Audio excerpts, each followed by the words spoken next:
사랑하는 형제자매 여러분, 우리 구주 예수님께서 요단강에서 세례 요한에게 세례를 받으신 후 하나님 나라와 평화의 복음과 생명의 빛을 밝히는 공적인 사역을 시작하신 주연절 후 5번째 주일입니다.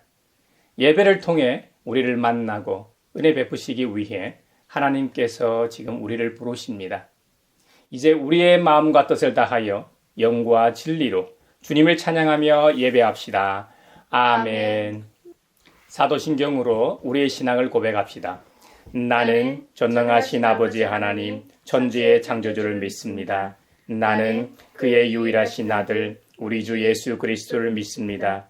그는 성령으로 잉태되어 동정녀 마리아에게서 나시고 본디오 빌라도에게 고난을 받아 십자가에 못 박혀 죽으시고 장사된 지 사흘 만에 죽은 자 가운데서 다시 살아나셨으며 하늘에 오르시어 전능하신 아버지 하나님 우편에 앉아 계시다가 거기로부터 살아있는 자와 죽은 자를 심판하러 오십니다. 나는 성령을 믿으며 거룩한 공교회와 성도의 교제와 죄를 용서받는 것과 몸의 부활과 영생을 믿습니다. 아멘. 땅들아 바다야 많은 섬들아 찬양을 주님께 드리어라. 싸움과 죄악이 가득한 땅에 찬송이 하늘에 사무치네. 아멘. 다윗의 노래, 주님, 온 마음을 기울여서 주님께 감사를 드립니다.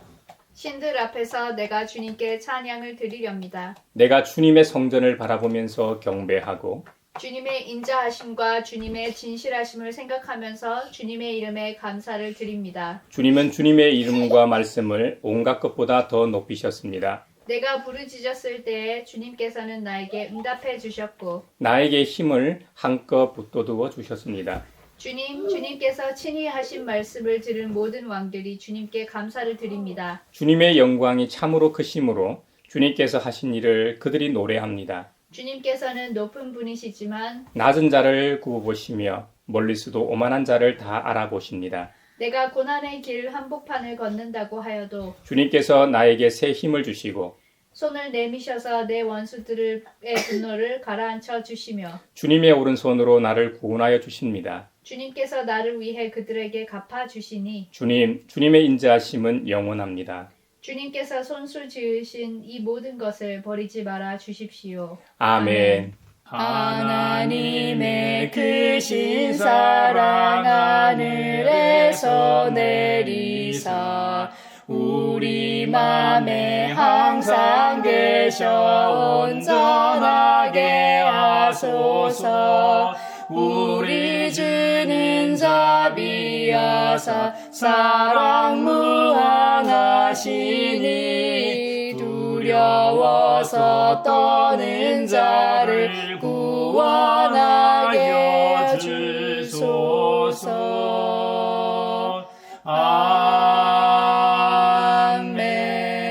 아멘. 자비로우신 하나님, 지난 한 주간의 우리의 삶을 성찰하며 회개의 시간을 주시니 감사합니다. 서로 사랑하라고 말씀하셨는데 사랑하지도 화목하지도 세상의 하늘의 평화를 전하지도 못했습니다. 하나님을 기쁘시게 하기는커녕 죄악된 길로만 다름질한 것 같아 죄송한 마음뿐입니다. 사랑하는 형제자매 여러분, 올 한 해는 저 높은 곳을 향하여 날마다 나아가는 우리가 되기를 바라며 주님 앞에 우리 죄를 고백합시다. 용서하시는 하나님이시며 은혜로우시며 긍휼히 여기시며 더디 노하시며 인자가 풍부하신 하나님, 우리 죄를 용서하시고 모든 불의에서 우리를 깨끗하게 해주시옵소서. 내 마음속을 비추시는 주님, 어둠에서 나를 지켜주소서. 내 마음속을 비추시는 주님, 당신 사랑 안에 쉬리라. 내 맘속을 비추시는 주님 어둠에서 나를 지켜주소서 내 맘속을 비추시는 주님 당신 사랑 안에 쉬리라.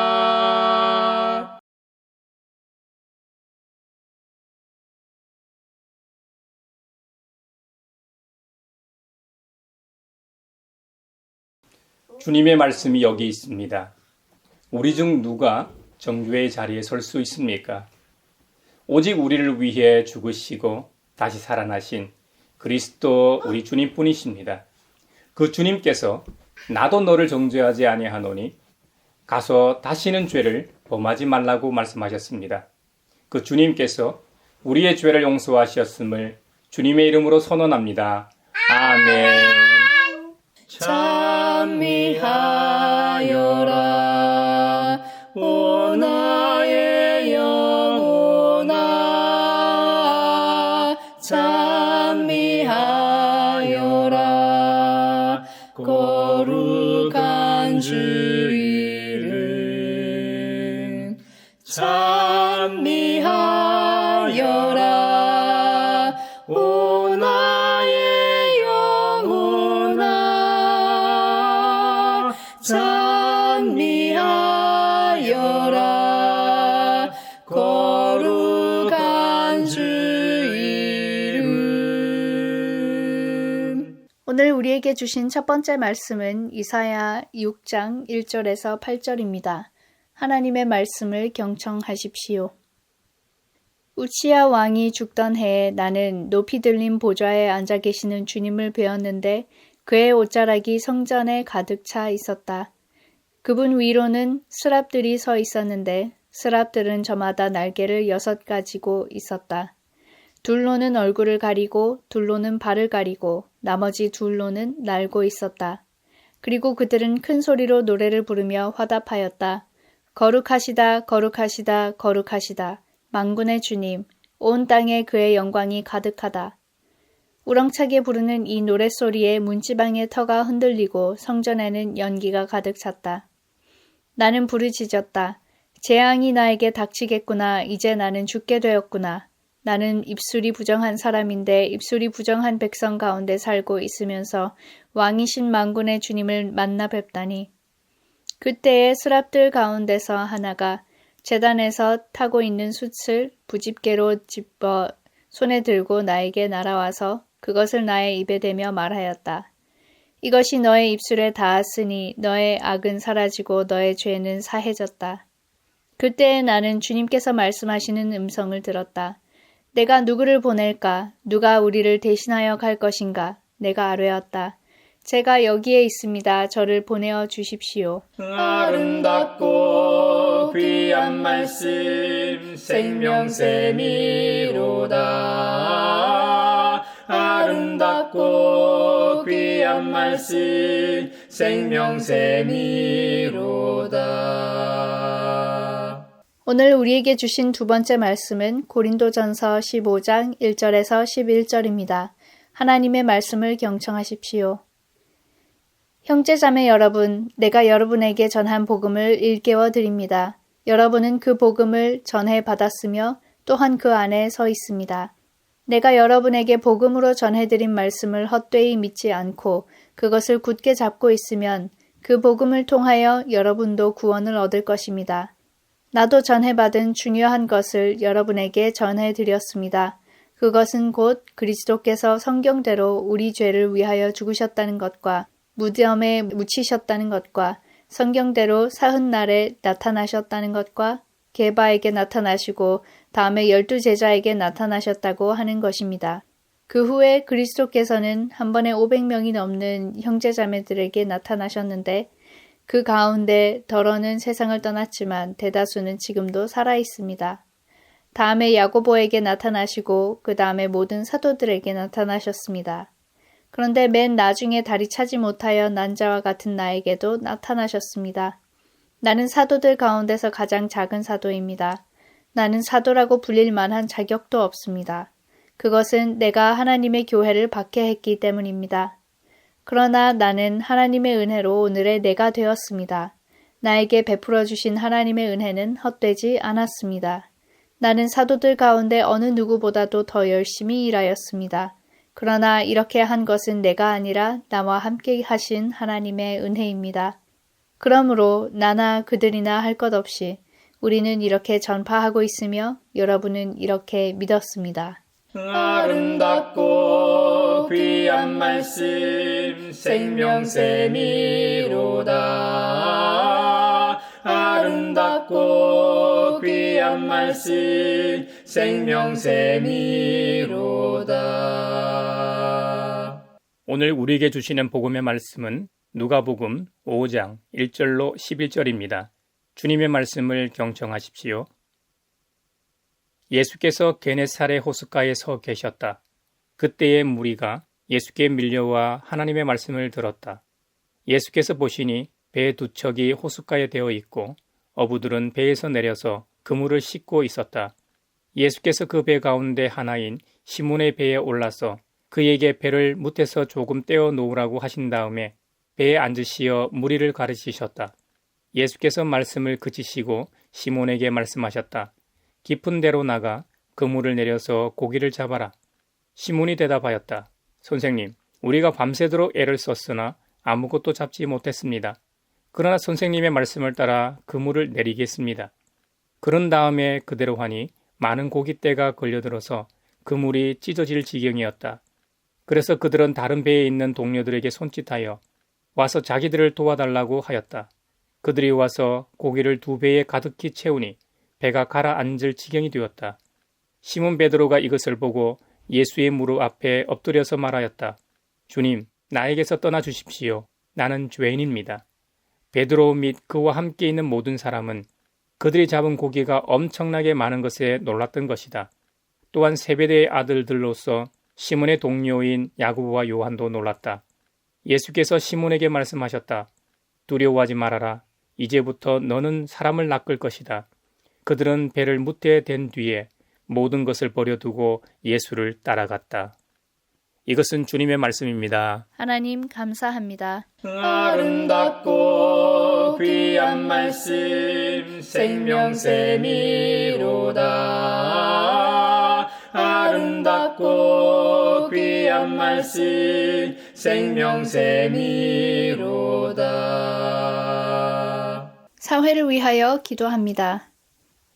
최근 민간 환경단체에서 낙동강 하류에 사는 주민들을 대상으로 조사하니 주민들의 반은 코 속에 녹조 독성 물질이 검출되었다고 나왔습니다. 하지만 환경부는 정부 조사에 따르면 공기 중 독성 물질은 검출되지 않았고 민간의 조사 방법에 문제 제기를 하고 있습니다. 녹조 독소는 공기로 전파되고 많은 양에 노출되면 인간에게도 대단히 해롭습니다. 정부와 민간과 학계가 진정성을 가지고 조사하여 정치적 득실을 따지지 않고 실제 상황을 낙동강 주민들과 국민들에게 밝히게 하소서. 무엇보다 시민들의 건강과 안전, 삶의 터전을 지키는 것을 최우선으로 하게 하시고 낙동강을 살림으로 자연 생태계가 회복되게 하소서. 우리 기도를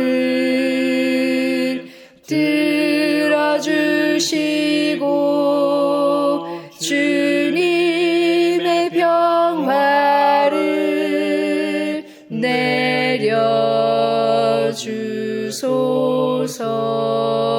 내려주소서. 아멘. 교회를 위하여 기도합니다. 자금의 한국 교회는 세상의 통념과 질서에도 미치지 못하는 교회로 전락하고 말았습니다. 잘못이 드러나고 진실이 밝혀지면 가해자는 사과하고 잘못에 합당한 처벌을 받는 게 순리이지만 교회에서는 다른 양상이 펼쳐지고 있습니다. 문제를 바로잡으려는 교인과 가해자를 비호하는 교인으로 갈라져 교회 안에 분쟁이 벌어집니다. 언론마저 사건을 보도하지만 대부분 가해자인 목회자에게 초점을 맞춥니다. 가해자가 어떤 처벌을 받아야 마땅한지, 실제로 처벌을 받는지, 받지 않았다며 왜 그렇게 됐는지만 보도합니다. 꼭 필요한 보도이지만 가해자 중심 보도라는 한계가 분명히 있습니다. 가해자가 응당받아야 할 징벌을 받는 것도 중요하지만 분쟁 기간 동안 찢겨버린 교인들의 마음이 회복되는 것 역시 그에 못지않게 중요합니다. 지금이라도 회복의 하나님처럼 교회가 회복적 정의를 실현하고 제3자로서 상처 입은 교인들이 위로받고 힘을 얻어 회복되는 교회가 되게 하시고 그리하여 회복의 영성을 세상에 전하는 교회가 되게 하소서. 우리 기도를 들어주시고 주님의 평화를 내려주소서.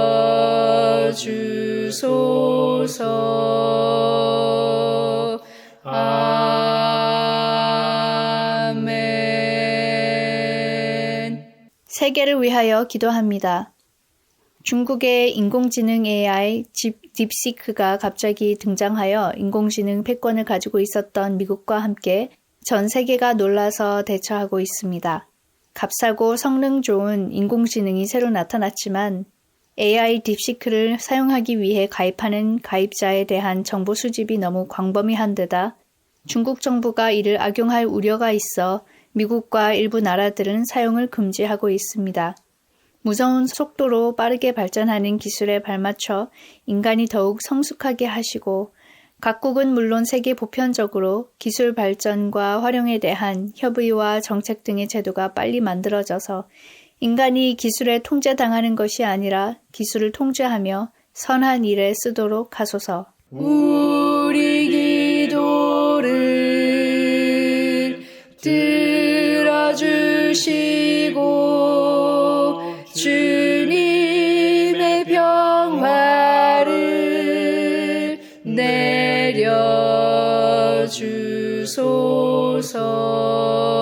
내려주소서.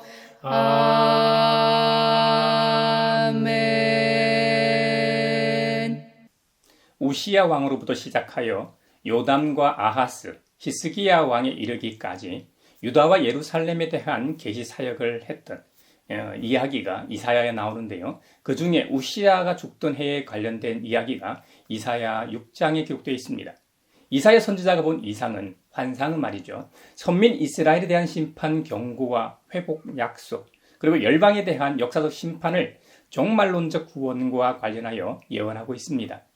사실 성경의 축소판이라고 할 수 있는 66장으로 구성되어 있는 이사야서는 크게 세 부분으로 나눌 수 있습니다.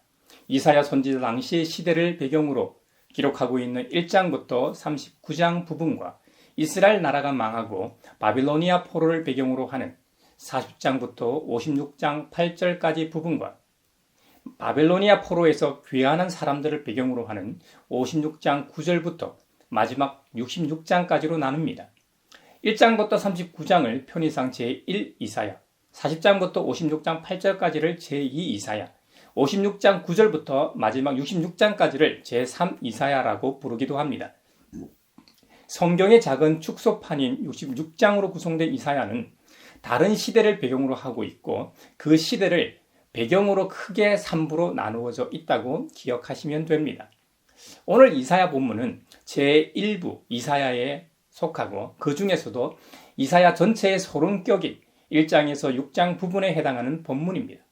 1장부터 6장까지는 놀랍게도 하늘 법정으로 시작하여 그 법정으로 끝을 맺고 있습니다. 여러분, 법정하면 어떤 이미지가 떠오르십니까? 예전에 청년들을 데리고 법정 견학을 간 적이 있습니다.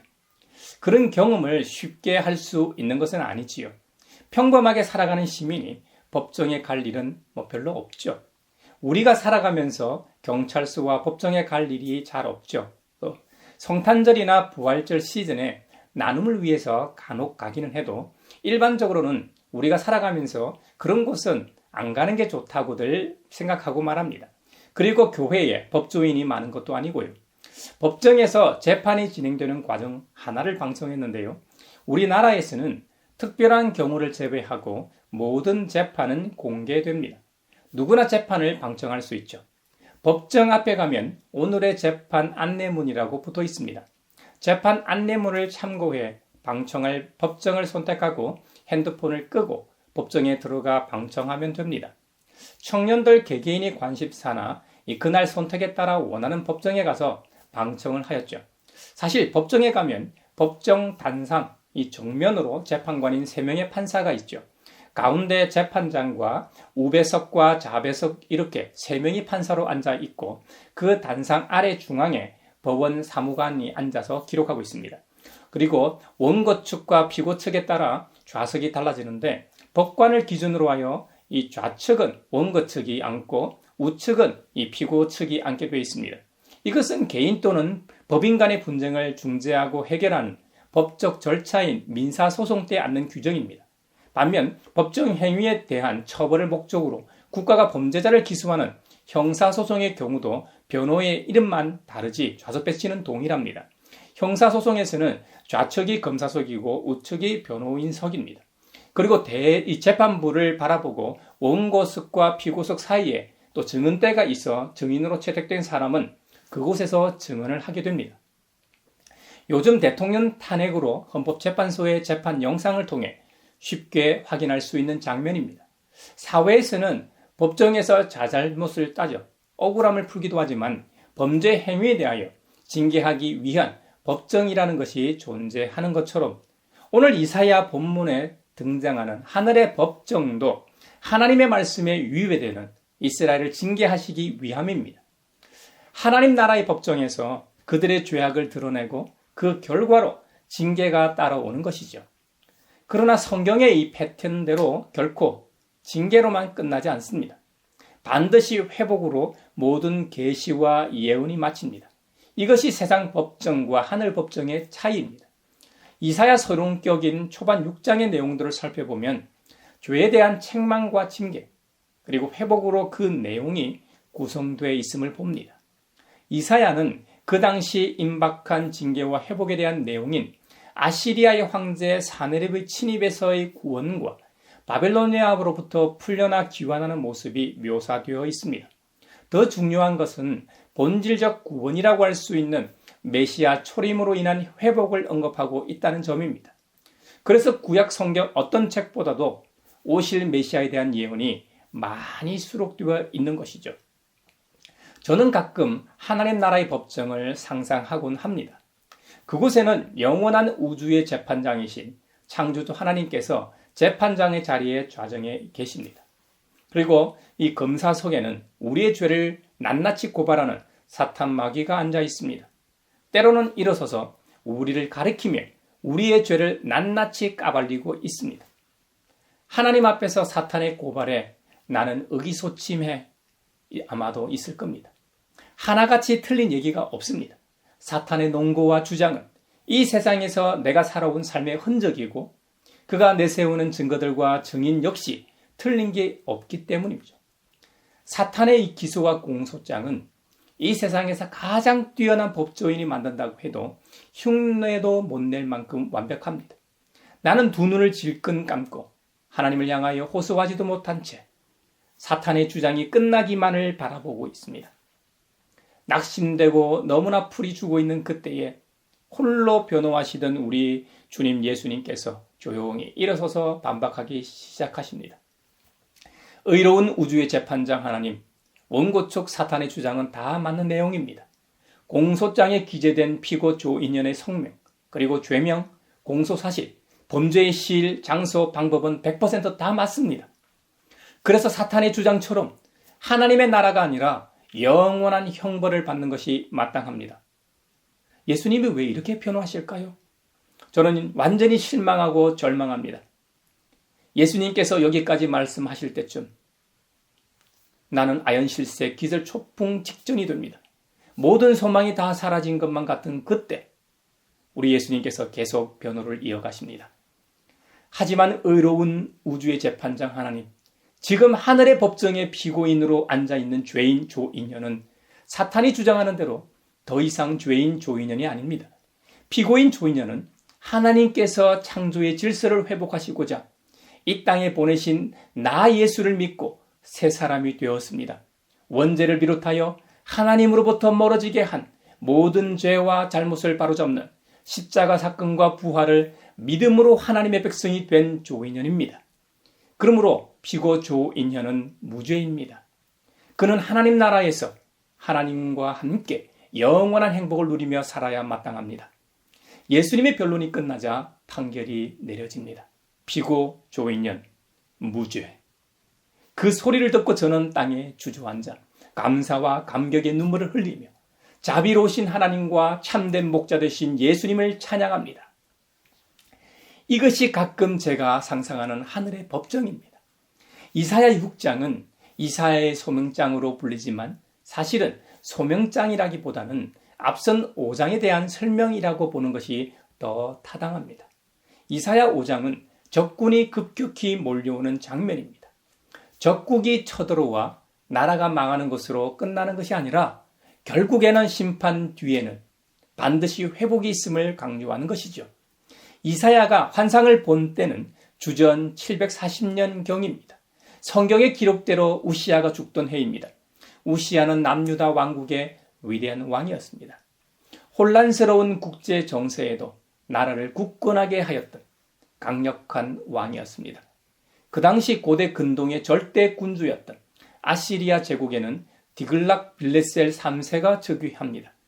이때부터 아시리아는 멸망할 때까지 약 130년간 근동 지방을 지배하게 됩니다. 지중해 연안의 대부분의 나라들을 점령하고 조공을 받고 있었습니다. 북이스라엘도 아시리아를 섬기며 조공을 바치고 있었죠. 이런 국제 질서 속에서도 남유다 왕 우시아는 디글락 빌레셀 3세의 팽창을 막고 남유다 왕국을 든든히 지켜낸 그야말로 위대한 왕이었습니다. 실제로 당시 아시리아의 기록에 의하면 우시아가 아시리아의 저항 세력의 목록에 첫 번째로 기록되어 있었다고 합니다. 실제 기록에는 우시아가 아닌 우시아의 다른 이름인 아사레아로 기록되어 있습니다. 수차례 아시리아 제국이 침략을 막아낸 남유다 왕국이었지만 그 위대한 왕인 우시아가 죽은 상황입니다. 아시리아 제국이 쳐들어오는 모습을 이사야 5장에 실감나게 예언하고 있습니다. 위대한 정치적 지도자를 잃고 나라는 풍전등화 위기에 처해 있는 상황 가운데 성전에서 이 환상을 보게 되었습니다. 이사야 6장에 기록된 이사야의 환상에서 하나님은 보좌에 앉아 계신 분으로 등장합니다. 왜 하나님께서는 높이 들린 보좌에 앉아 계신 분으로 등장할까요? 당시 고대 근동 지방과 함께 이스라엘 사람들이 생각하는 왕의 이미지, 역할을 보면 재판과 전쟁이라는 이미지가 강했습니다. 고대에는 왕이 직접 전쟁에 출정했습니다. 이상과 같은 이미지에서 두 가지 의미 있는 점을 발견하게 됩니다. 하나는 이스라엘에 내리는 심판입니다. 이사야 5장에 상세하게 이스라엘의 잘못이 기록되어 있습니다만 몇 가지만 소개하면 더 차지할 곳이 없을 때까지 집에 집을 더하고 밭에 밭을 늘려가 나가 땅 한가운데서 홀로 살려고 하는 것처럼 탐욕이 만연했습니다. 아침 일찍부터 독한 술을 찾고 밤이 늦도록 술독에 빠져있는 중독자가 많았습니다. 연회와 향락에 빠져 있었지만 반면 주님께서 하시는 일에는 관심이 전혀 없었습니다. 뇌물을 받고 악의를 의롭다고 하며 의인의 정당한 권리를 빼앗는 모습이 일상이었습니다. 만군의 주님의 율법을 버리고 이스라엘의 거룩하신 분의 말씀을 멸시하였습니다. 그래서 심판이 절대적으로 필요했던 것이죠. 하나님께서는 적군을 불러들여 주님 자신이 선택하신 선민을 심판하십니다. 불소추 특권을 가지고 있는 현직 대통령이 친히 쿠데타를 위해 벌인 내란이나 외환의 죄를 범한 경우에는 헌정 질서를 파괴하는 행위이기 때문에 대한민국 헌법 제84조에 현직 대통령이라도 불소추 특권의 예외 조항으로 규정하고 있습니다. 하나님께서 적군을 불러들여 선민 이스라엘을 심판하시는 것은 전혀 다른 것입니다. 하나님은 창조주로서 이 세상의 주권자이시기 때문에 이스라엘만이 아니라 고대 근동의 대제국을 비롯하여 창조의 질서를 위해 모든 역사를 좌지우지할 수 있는 역사의 주관자이십니다. 그러니까 5년 선출직이 내란이나 외환의 죄를 범한 것과는 다르다는 말씀입니다. 대한민국의 경우는 주권이 국민에게 있고 모든 권력 역시 국민으로부터 나옵니다. 그러니까 대통령을 비롯하여 모든 공직자 그리고 권력의 남용을 방지하기 위해 삼권 분립이라는 건강한 안전장치를 해놓았지만 그들 자체에 그런 힘이 있는 것이 아니라는 말입니다. 하지만 하나님 나라에서는 모든 주권, 모든 권력이 하나님께 있습니다. 이건 독재가 아닙니다. 하나님은 전지전능하신 유일하시기 때문에, 유일신이기 때문에 그분만이 선하시고 공평하시고 의로우신 데다 사랑과 은혜가 풍성하시기 때문에 가능한 일이죠. 그래서 우리가 하나님을 믿는 이유이기도 하고요. 두 번째 의미 있는 점은 회복입니다. 회복. 하나님께서 대적을 물리치시고 자기 백성을 구출하는 회복 말입니다. 회복하시기 위해 하나님 말씀대로 하시는 것도 아닙니다. 하나님 마음대로 하시는 것도 아닙니다. 그들의 죄와 잘못을 바탕으로 징계하십니다.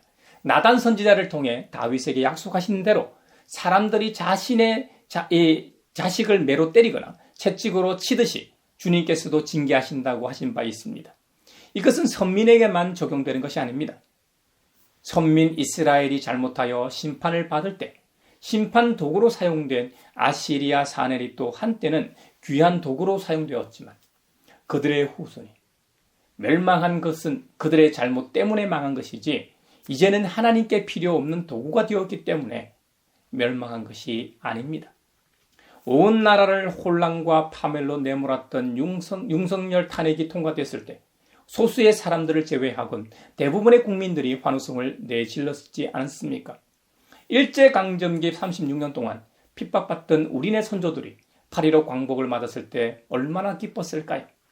대한독립만세, 대한독립만세, 대한독립만세 하고 외친 것이 피부로 와닿습니다. 그것처럼 회복을 경험하게 됩니다. 이사야 6장에 나오는 스랍들처럼 우리도 거룩하시다, 거룩하시다, 거룩하시다 만군의 주님, 온 땅에 그분의 영광이 가득하다고 찬양하지 않겠습니까? 스랍은 천사를 가리키는데 천사들 중에서도 특별히 구별된 천사들이었을 겁니다. 원어상 모습은 불붙은 모습을 하고 있는 천사입니다. 불같이, 이 불꽃같이 말이죠. 밝게 빛났으며 천상 궁중의 순결과 권능을 상징하는 모습 정도로 이해하시면 될 것 같습니다.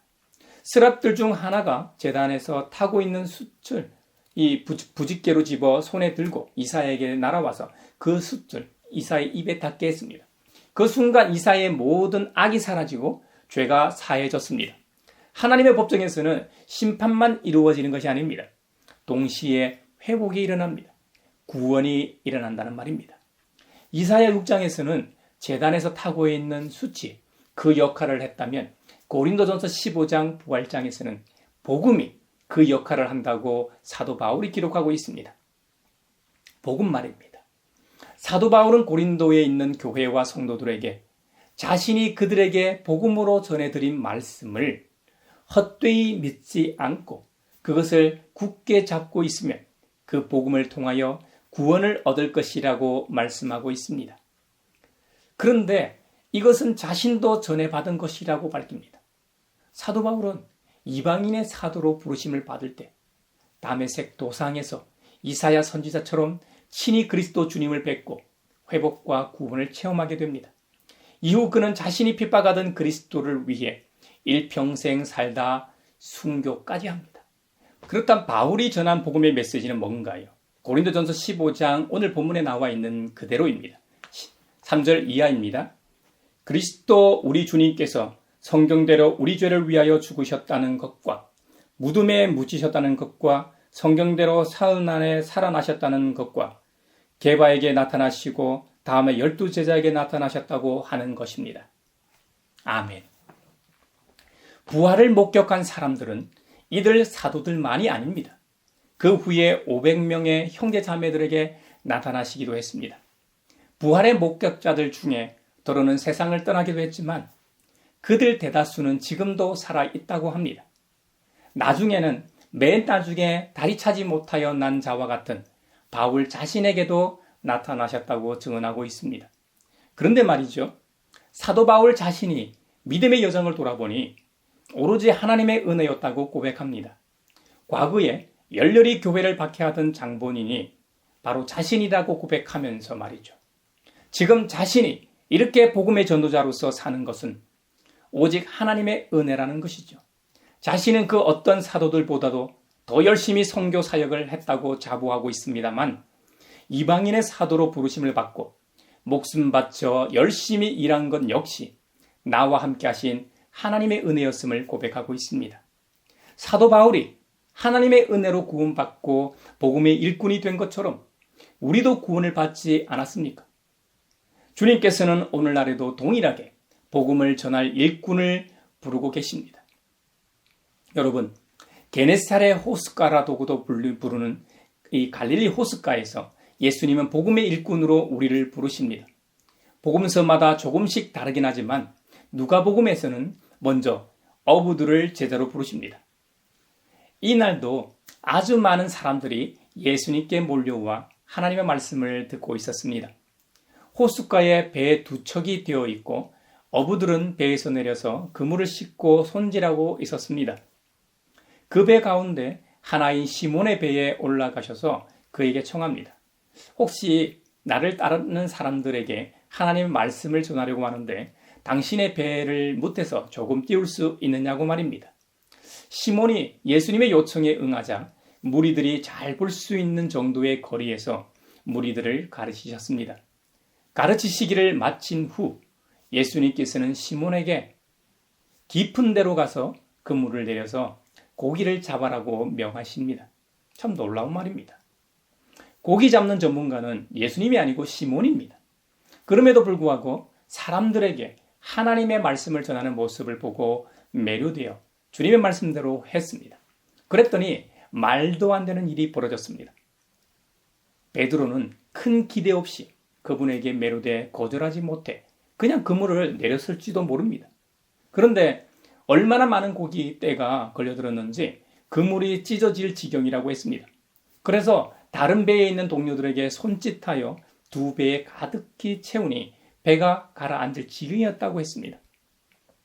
자신이 목수보다는 훨씬 더 전문가라고 자부했는데 이해할 수 없는 기적을 체험하곤 시몬 베드로가 예수님 앞에 엎드러져서 말합니다. 주님, 나에게서 떠나 주십시오. 나는 죄인입니다. 이에 예수님께서는 두려워하지 말아라. 이제부터 너는 사람을 낚을 것이다. 사람을 낚는 어부가 되게 하겠다고 말씀을 하십니다. 바로 그 말을 듣고 시몬 베드로는 그 즉시로 모든 것을 버려두고 예수님을 따라갔습니다. 이 모습은 오늘 첫 본문이 이사야 6장의 하늘 법정에서의 모습을 연상시킵니다. 이사야는 성전에서 하나님을 뵙고 자신은 입술이 부정한 사람으로서 망하게 되었다고 고백했습니다. 한마디로 죽게 생겼다고 말했습니다. 하나님을 만난 사람들은 자신이 얼마나 추악하고 더러운 죄인인지를 깨닫게 됩니다. 하나님은 너무나 고결하고 거룩하신 분이시기 때문에 그 앞에 서면 우리의 더러운 죄가 낱낱이 밝혀 드러나기 때문입니다. 이런 경험은 그리스도인이라면 누구나 경험하는 것입니다. 구원받은 사람치고 자신이 죄인이라고 고백하지 않은 사람이 어디 있습니까? 주님을 만나고 눈물 콧물 한번 제대로 쏟지 않은 사람이 누가 있습니까? 평소에는 눈에 티끌 만큼 작은 죄로 인식하던 것도 주님을 만나게 되면 태산같이 큰 죄로 인식하게 됩니다. 내 힘으로는 감당할 수 없는 것으로 인식이 되어야만 주님을 필요로 합니다. 이것이 주님의 은혜입니다.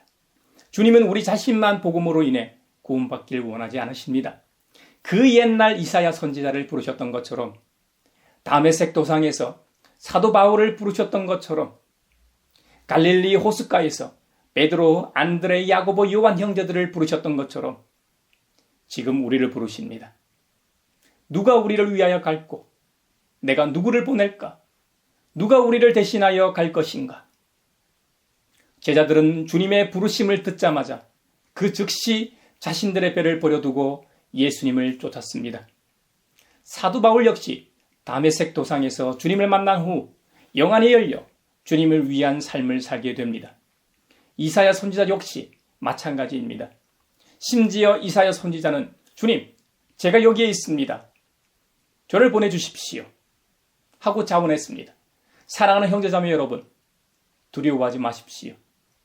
탈종교 시대에 교회와 그리스도인의 신뢰도는 땅에 떨어져 있어도 괜찮습니다. 오히려 잘된 일입니다. 그렇지 않았기에 그동안 교만했던 것입니다. 마치 우리가 잘나 한국 교회가 승승장구하는 것처럼 말입니다. 여러분, 그게 아닙니다.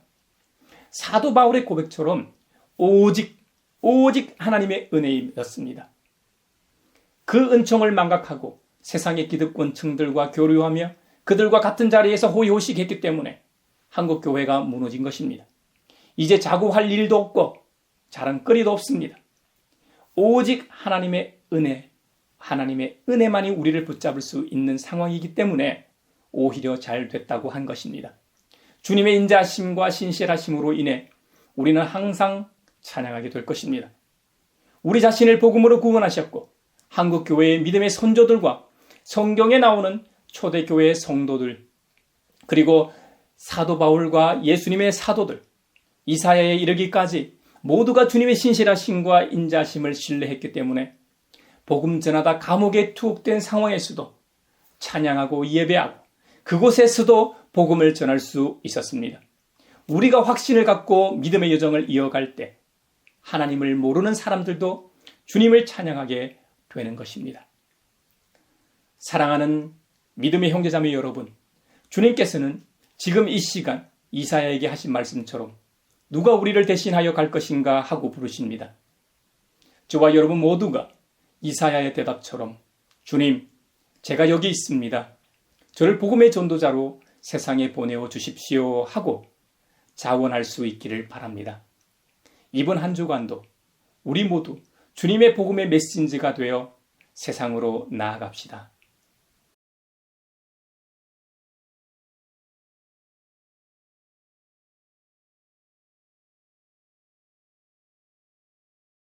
내게 있는 모든 것을 주를 위해 드리네.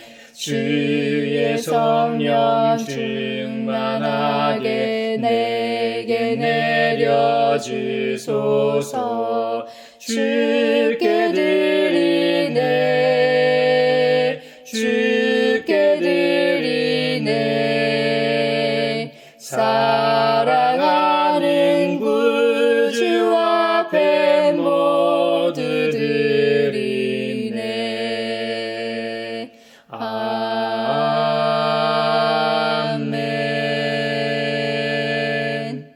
여기에 모인 우리는 우리의 믿음의 역사와 사랑의 수고와 우리 구주 예수 그리스도에 대한 소망의 인내를 여기 봉헌에 담아 올려드립니다.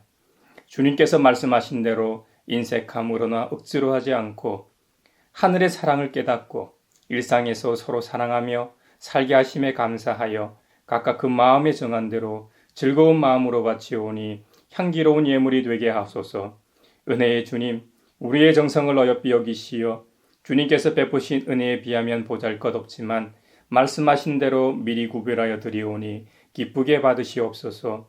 우리의 가진 것이 비록 적어도 바치는 기쁨은 더 커지고 비록 버는 것이 적어도 나누는 즐거움은 더욱 넘쳐 우리 믿음의 소문이 각처에 퍼지게 하소서. 우리 주님 예수 그리스도의 이름으로 감사하며 기도하옵나이다. 아멘. 구원자 주 예수 하나님의 아들 귀하신 어린 양 메시아 거룩하신 하나님. 오 하나님 감사해. 독생자 주시고 또 성령님 보내사 주의 일을 이루시네. 서로 평화 인사를 나누겠습니다. 주님의 평화를 빕니다. 주님 평화를 빈다 얘들아. 주님의 평화가 여러분과 함께 하시길 바랍니다. 이제 축도하겠습니다.